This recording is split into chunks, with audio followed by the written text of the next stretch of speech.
Hey guys, welcome back to the Gulf Coast Growth Show today. I'm here with my co-host Clint Aiken, and we are here. Yeah, we're in a very unique atmosphere today because we have a hybrid mode of a Zoom guest while we're still in studio for one of our shoots today. So we're excited to have JD Slaughter with S&B Engineers and Constructors joining us today. They're a 54-year-old family-owned business. He's third generation, and really the reason this type of show exists because of people like him and their family business creating jobs and opportunities in our economy. So we're excited to have him today, and he's going to share a little bit about workforce development, some of the background and experience that his company has not only provided in helping craft and trade, really helping the craft and trades get experience and gain experience and knowledge here in our local communities, as well as talk about Rodeo Houston.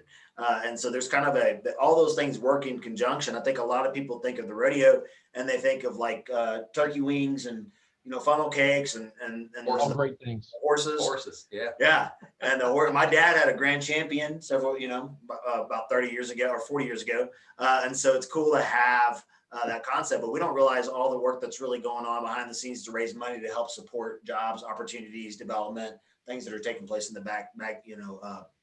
the behind the scenes. Right. So JD, we appreciate you. Thanks for joining us. I'm glad to be here.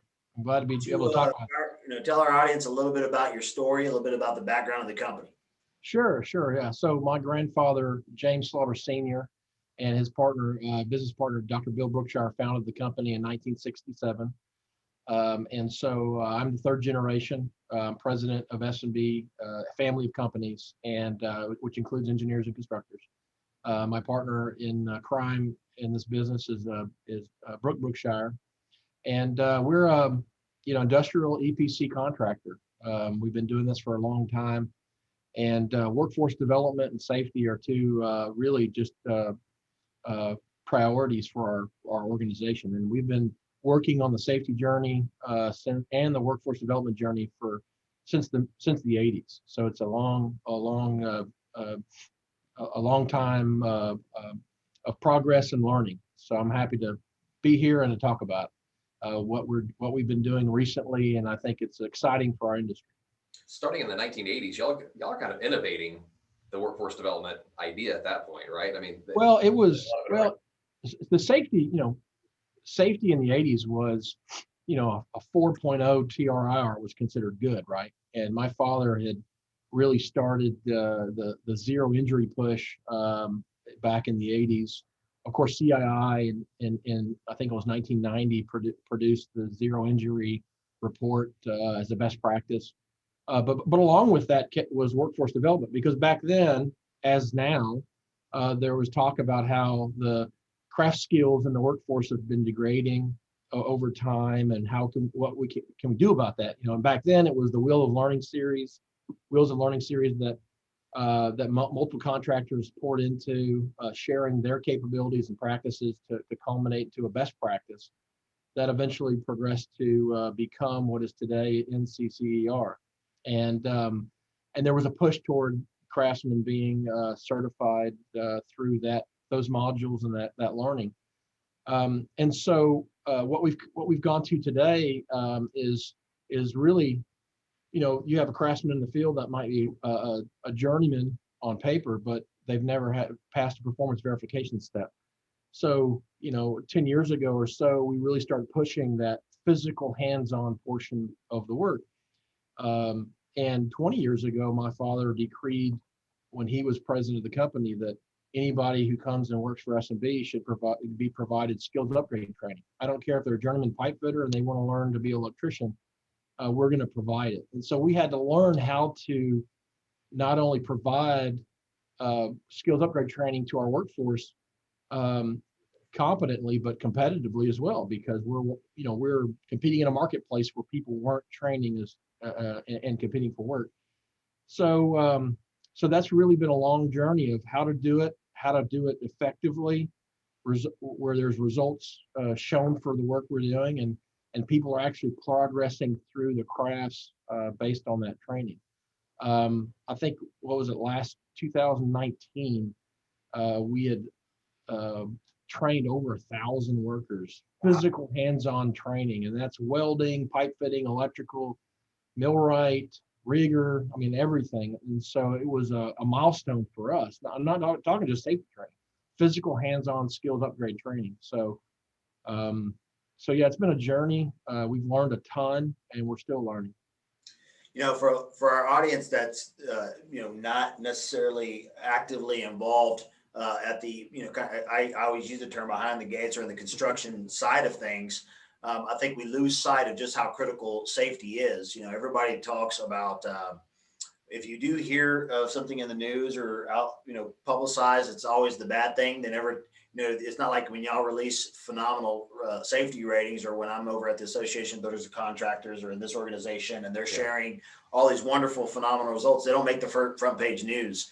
But what in my opinion is the significant success that you guys have when it comes to safety. And so you'd mentioned earlier before the show that somebody who perhaps learns in a work environment or workforce environment or in a craft school or design, it doesn't compare to when they actually get out there and it gets live, when things get serious.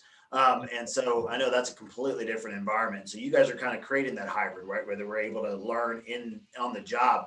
Can you talk about the significant importance of that to safety specifically and why it matters so much? That's a very good question. People want to compartmentalize safety as this thing by itself, but safety is only one component of what makes a project safe.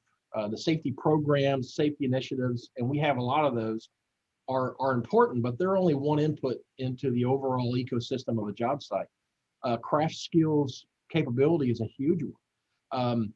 I talk to customers a lot about how do you know that craftsman working on your site is truly a skilled craftsman, a craftswoman, because they may have the paperwork that they've passed a test that says that they're a boilermaker or a pipe fitter, a written test, but can they physically produce the result, right?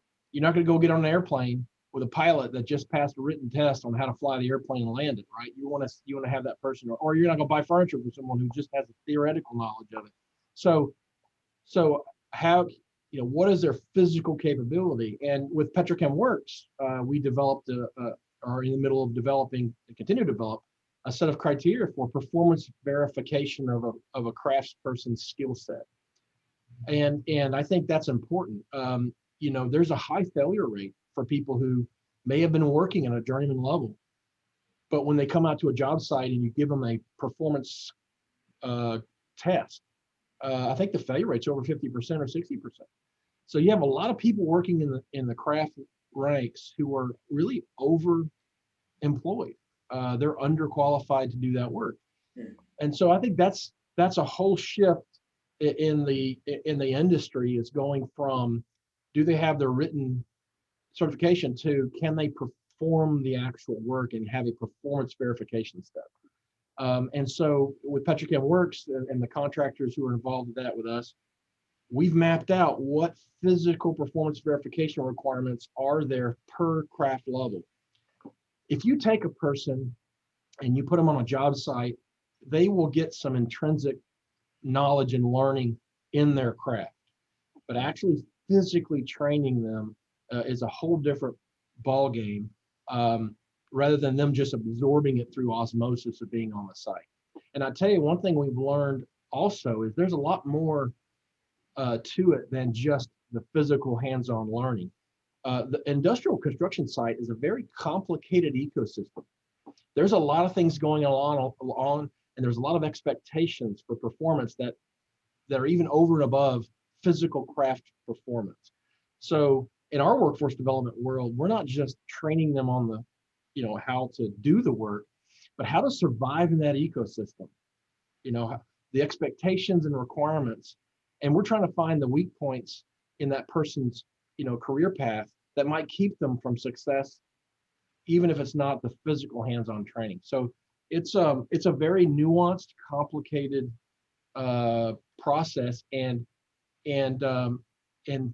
groups like Petrochem Works are really trying to attack that issue. So I just advocate to customers out there to learn what that means to have performance verification of their craftspeople that are working in their clients and start small and start testing a small percentage. And I think they'll realize when they see that the failure rate's fairly high, that that's a major issue. And the work y'all done with Petrochem Works, just the website is phenomenal. So, for people that are listening, he keeps talking about Petrochem, JD keeps talking about Petrochem Works, go to the website, check it out. They've done some really amazing things on that website. And, kind of to your point, one of the things I was thinking, because I've been on-site, off-sites, been involved in construction most of my life, and there's rules, right?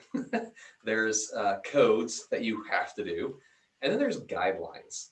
And I think, the guidelines can really differ per site, because each facility has different guidelines that they want followed. And sometimes it's a rule, sometimes it's a code, sometimes it's just their guideline.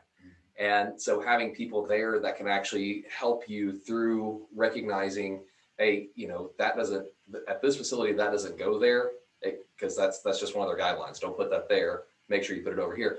It can make or break the opportunity for the people that are employed if they don't understand kind of the ins and outs, right? Yeah. So they're kind of holding their hands. Well, I'll tell you, it's interesting. When we started collaborating and discussing forming this Petrochem Works group, we were talking about improving the pipeline of craft workers into our industry. How do we improve that pipeline of getting more people and getting them upgrades, their skills upgraded to where we can have an increase in competence performance in our industry. So I studied, okay, well, before we can improve something, you have to really understand how it works, right? You have to understand how it's measured. If you're not measuring it, you can't improve it. So we did a survey of all of our crafts in the field who have been in the business for less than 10 years, because we wanted some relevance to current issues. How did you get in the industry? And a lot of perception out there is that people came through community college and then got a certificate and came in the industry. And so results came back, and they weren't surprising to me. 85% of the craftsmen and women in the field came into the industry through a connection, either a family or a friend, who advocated for them to get in the industry. And they advocated for them not only where to get training, but how to get into that and how to survive that ecosystem.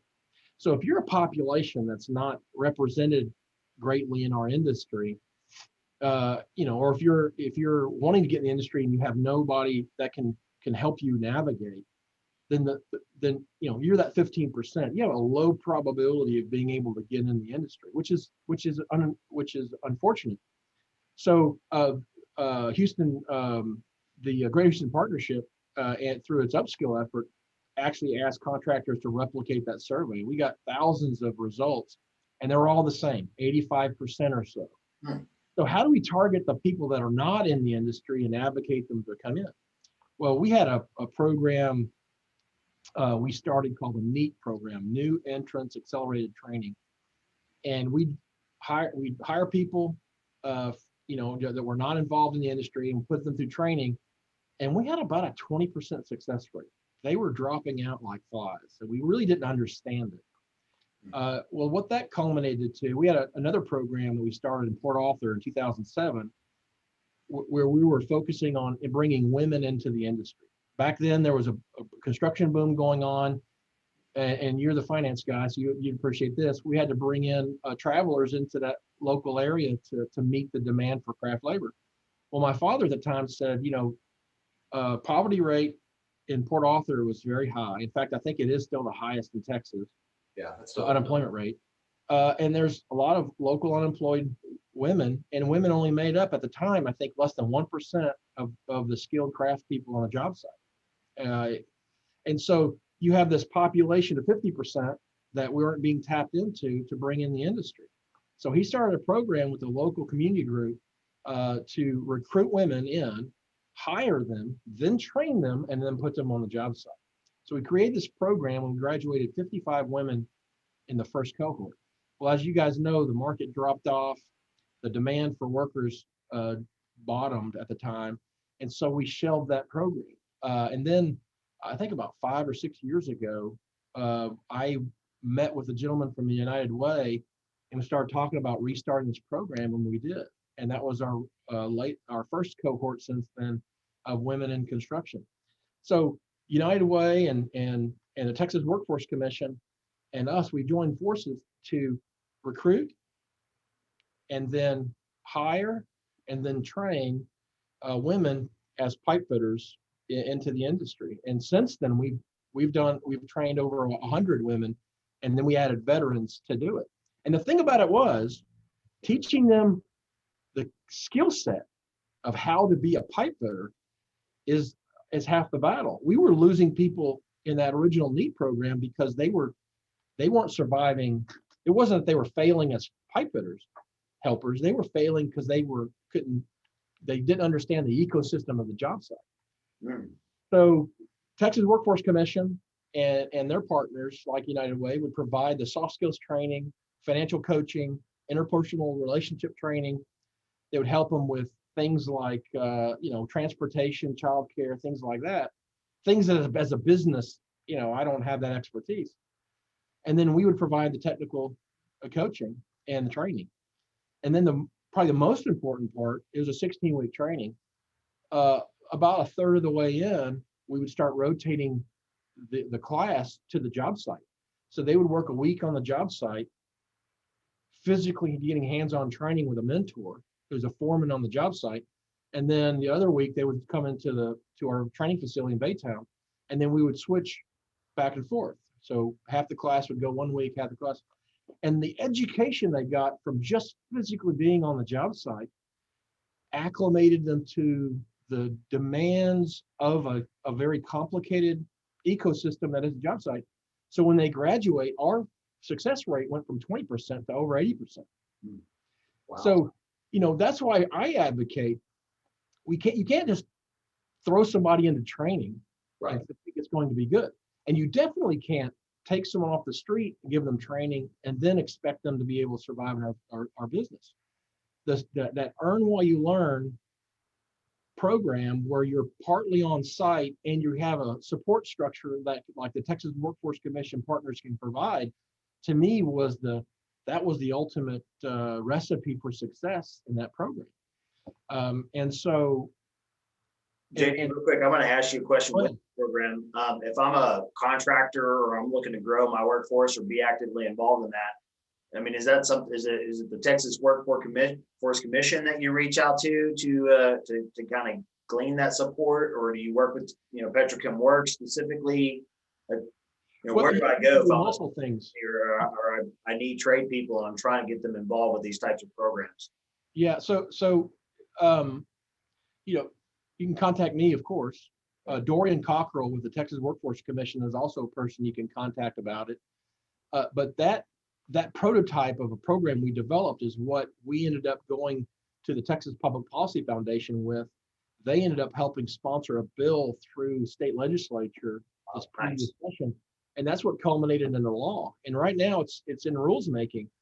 When they're out of that, then any contractor can participate in that same earn while you learn program that they can develop. And I tell you that the Texas Workforce Commission, if there's one thing they have a database of people that are available to be hired, again, and they know a lot more about them than you could ever know as a contractor just hiring someone off the street, right?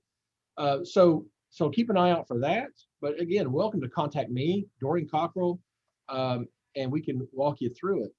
Make sure I understood correctly. So it's not gone through legislation yet. It's at the legislation session now.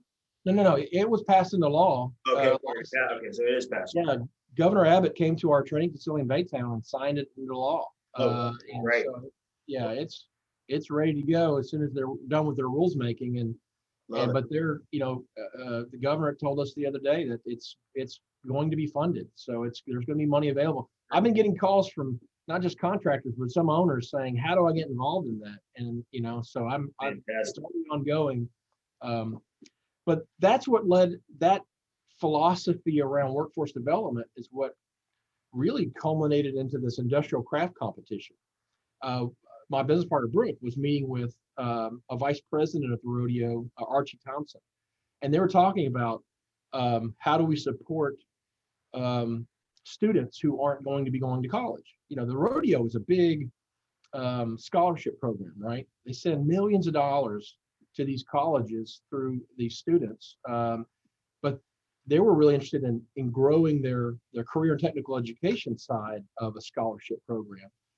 So we met with them and created this idea of improving high school career and technical education programs through that focal point of a competition at the Houston Livestock Show and Rodeo. They have a ton of student competitions, as you know, that aren't just farm animal related. They have mechanics competitions, farm equipment, things like that.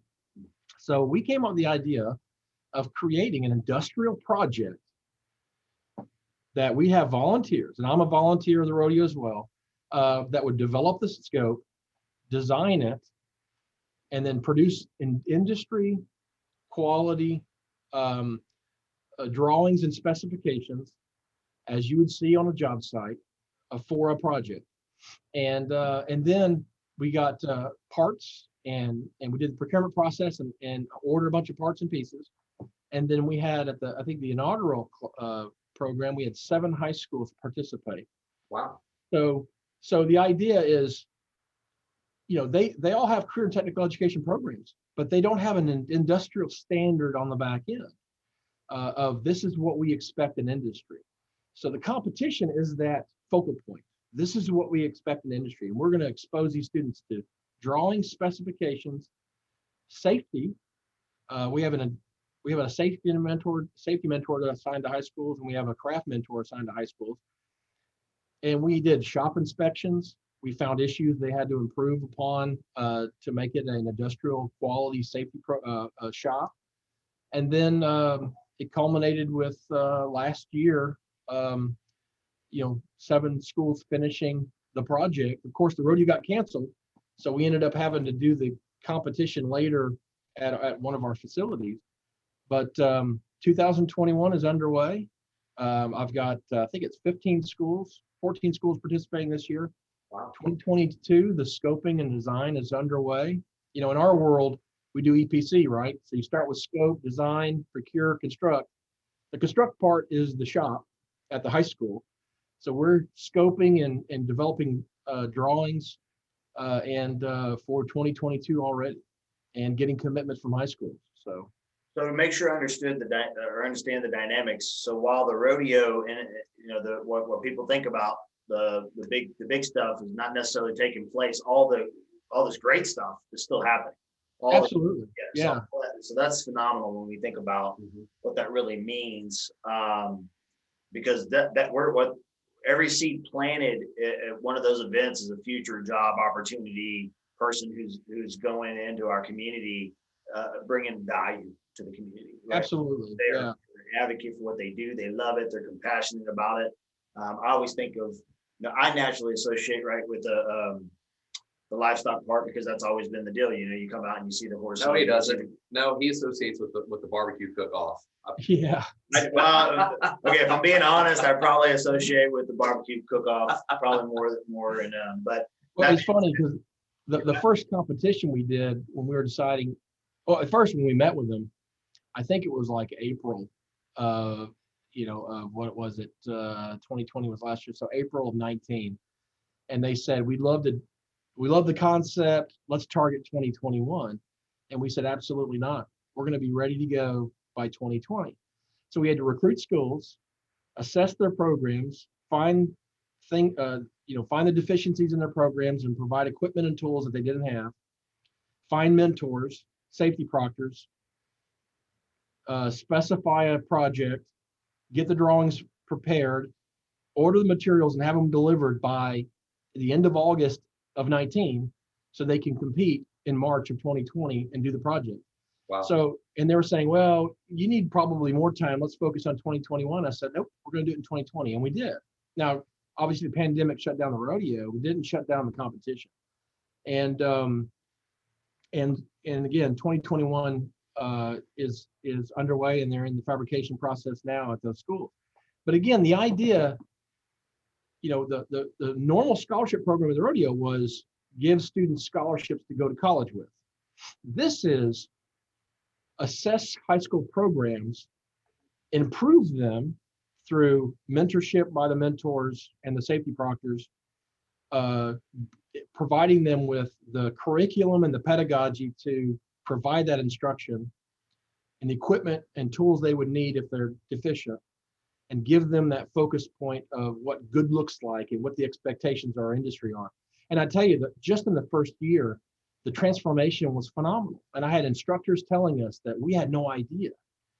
In fact, one student said when the truck backed up to the school and they started unloading equipment and the material, he said we were overwhelmed with the amount of stuff that was there.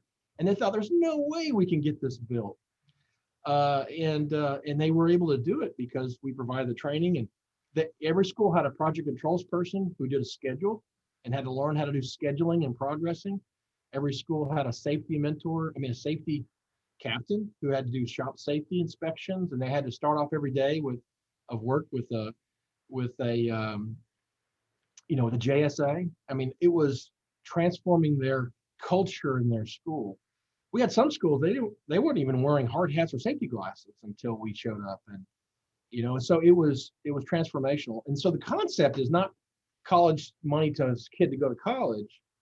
It's let's pour in effort from the industry to improve these programs so a student who graduates, having participated in the ICC for 3 or 4 years, can go into our industry and get a job and has the capability to come out. And I think personally that there's enough to learn that a student who graduates having participated can come out as a second class helper easily, making really good money, as you know, as a second class helper. Yeah. So we're recruiting more schools, assessing them, helping to improve their programs. Some of the welding we saw was phenomenal. These kids knew what they were doing. Some of them not so much, but they were going to improve over time, you see? So that's the concept. Some of the kids aren't going to become pipe fitters. Some of the kids going through this program are going to go off to Texas A&M and become an engineer. How much better of an engineer are they going to be having participated in an industrial project for 2 or 3 years, right? So that's the concept behind it. Let me ask you a tough question. What do people, if people want to get involved with this, how can they help you to expand these programs? What do you guys need help with? So it's sort of a three-legged stool. Okay. We need schools to participate. I think we have, 1, 2, 3, 4, 5, 6, 7, 8, 9, 10 participating in 2021. We want to double it for 2022. We need enough committee members to participate. Again, I'm a volunteer. I'm a vice chairman. Michael McWilliams is the chairman this year of the committee. I'm responsible for bringing in schools to participate. I'm also in charge of bringing in enough donations of materials, equipment, tools to help improve these schools. So, when we first started out, none of these schools had pipe thread machines. Why would they need it? I'll take that back. HISD did, but that was in their plumbing program. But that was good. They had one. So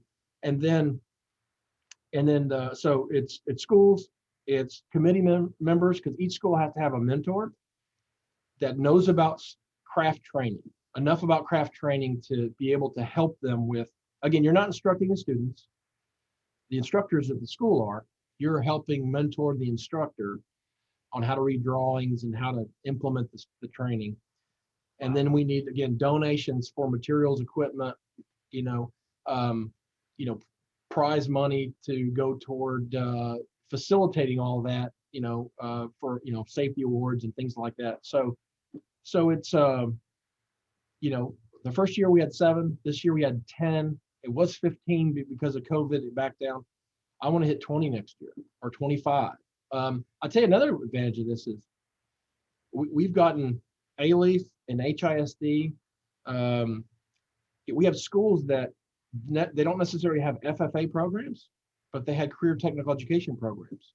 We have schools that the students don't have any attachments to our industry. They're that 15%, hopefully, who can get into our industry without having that previous connection. So that's the idea. We're improving the pipeline of students into our industry and their competence, and we're doing that by creating a better CTE program that'll do that. You see what I'm saying?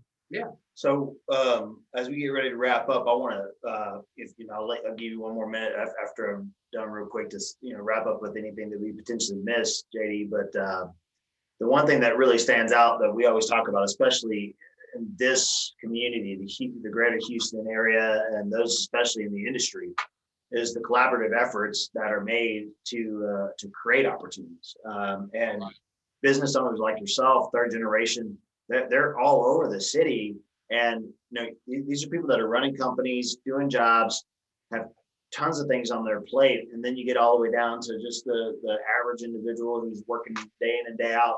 But then they carve out time afterwards to mentor, to be involved in these committees. When you think about the thousands upon thousands of hours that go into just these rodeo committees across multiple industries, it really is a signature thing for this marketplace, really for this area. I don't know if you could just pop into every other place in the country and find that type of collaborative effort. So my encouragement to all those that are involved is, if you're watching and or listening, take your gifts and go and apply those gifts and give back and serve.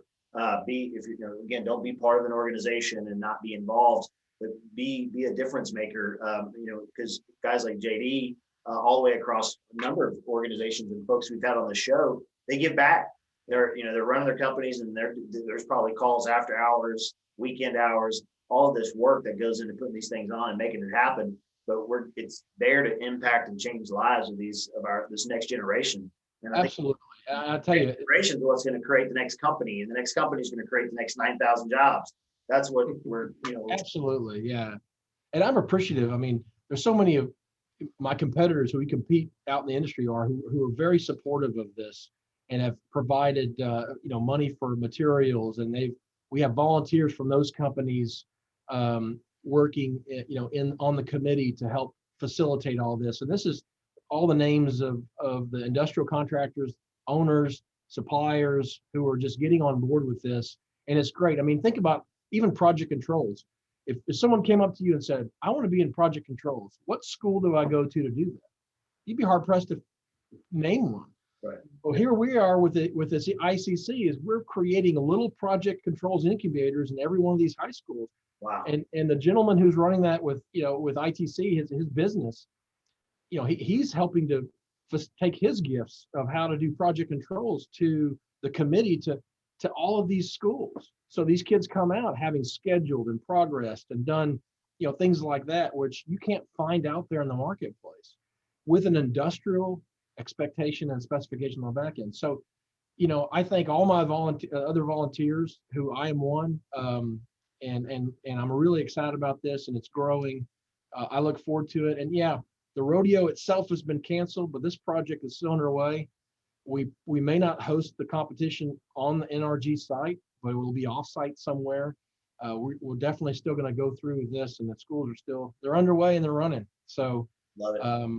Yeah. Is there anything else that you want to capture before we get ready to wrap up the show? Nothing I can think of, man. I could talk about workforce development for I want to say thank you.